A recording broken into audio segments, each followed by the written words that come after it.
Rainer, Nick, I'm very happy to be here with you and exchanging some ideas on supply chain supremacy.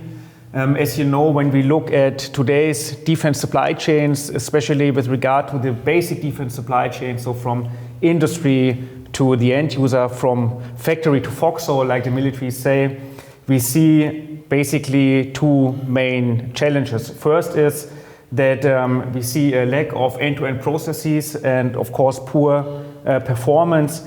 And second, especially a poor use of data, so there's no real integration.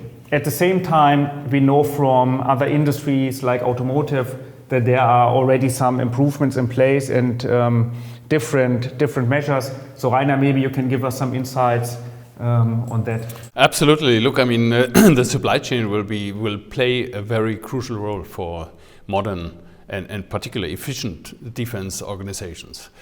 Particularly, it might be good to have a look at other industries, production industries. For example, as you rightfully mentioned, the automotive industry, where just-in-time production with a fantastically high-efficiency planned supply chain is a very critical factor in performing just-in-time. But what it actually means in a world of international conflicts, dismissal of an international supply chain we are currently observing, where the need of more sovereignty is a crucial factor in ensuring that your material and your logistics and your entire supply chain is working correctly. There are real challenges in front of us, which mean that other than the automotive industry, they also require stock take. It's not just in time without any stock, because stock is resilience. And building up resilience and building up sovereignty is one of the key factors in modern defense challenges or defense organizations. Absolutely. Maybe to build on that, Rainer, I think that one of the core principles underneath that is that in order to have resilient supply chains, you need to have transparency about your supply chains. And one of the challenges that we've observed with many of our clients in the defense sector is that often this transparency is not there. It's not that the data is not there. The database is usually pretty good, but it's the type of analysis that is not being performed or the type of analysis that could be done. That often means that you don't know after a certain degree where your parts are actually coming from, where your supply chain is coming from. And the further you break it down, the more risks you could potentially identify.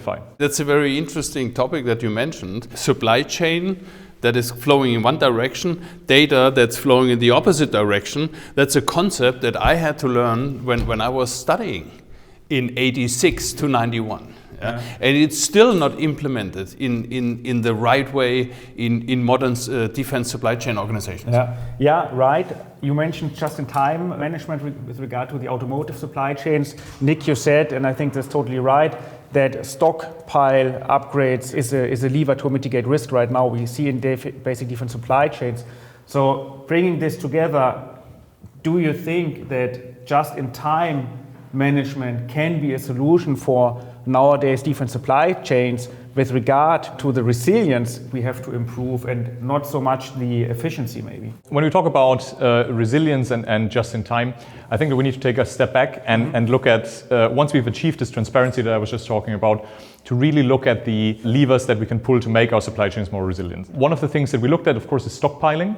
So when we work for clients and we look at the measures to improve their supply chains, stockpiling is an obvious choice, especially in the military space where having parts available at the right time and in a high quantity may be crucial, and where the cost of having stocks may not be as important as it is in a commercial industry. But at the same time, there are other ways. If you look at the future of weapon systems, if you look at future procurements that the public sector and the defense organizations may do, you want to look at specifying these parts right into the work and the product that you are looking to achieve. So what you want to have is a product that already mitigates many of these potential risks further down the supply chain. For example, what kind of product could? So a topic that often comes up now in the press is in the US, there was a study done on aircraft carriers where they identified that several thousands of semiconductors on the ships are Chinese made, and that may pose a potential national security risk. And even in Europe, when we look at different weapon systems, it's very likely that this issue may not be so different. So it's a topic that can have a very long tail risk effect. Yeah, it makes absolutely sense.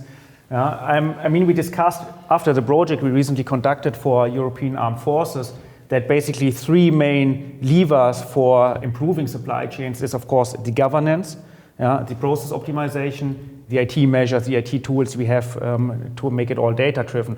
So from your experiences, from all the different projects in the defense space, so what would you say could be the first step for modern defense organizations to improve resilience? Well, I think it's a mixture of all three levers that you rightfully mentioned. So you cannot achieve transparency without knowing where your data are located and knowing how actually to analyze data and to make it suitable into an overall logistic supply chain.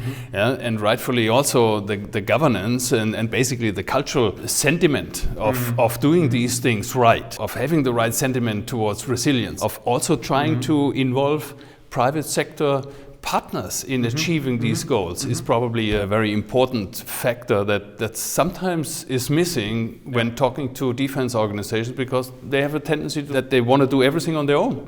And rightfully, because we're talking about sovereign topics, sovereign tasks, they need to take into respect that things are moving so rapidly, that technologies are moving so fast, that they need to have a joint ecosystem of partners that might also come from outside the defense sector, to include them and build a joint offering. Nick, maybe let me pick this up. Building the ecosystem around better supply chains. So how would you, from your project experiences, evaluate the openness of defense organizations, from governments, bringing those new ecosystem players into the system? So it's a tricky question, because obviously, as Rainer mentioned, we're talking about sovereignty, and there's a lot of legal implications in many of these things, and all of these topics have to be very carefully considered. That being said, certainly there is the opportunity to involve the private sector in the delivery of many of these tasks to a higher degree. That requires a certain cultural openness, but it also requires a willingness on the public side, and that's something where we've observed a lot of changes since the war in Ukraine, in terms of non-defense companies being willing to engage in the sector, in Europe especially. You're absolutely right. The openness is required, the cultural change is required. Government stakeholders or defense stakeholders need to take into account that they don't have too much time.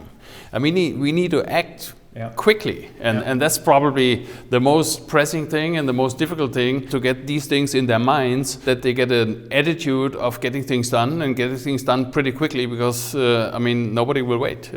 Absolutely. And to add one point on that, that's also the message that I think is important, is start with what you have. There's a lot of talk about AI and about fancy solutions. All of that is great, and it's very valuable, and it's a core part of what will be the future of this. But as you mentioned, we need to act fast, and in many projects that we've done, we saw that working with what we already have and giving it another spin can really get a whole new perspective on the topic. Absolutely, and maybe I would agree and emphasize on this. Start with the data you have. This is what we see at our clients.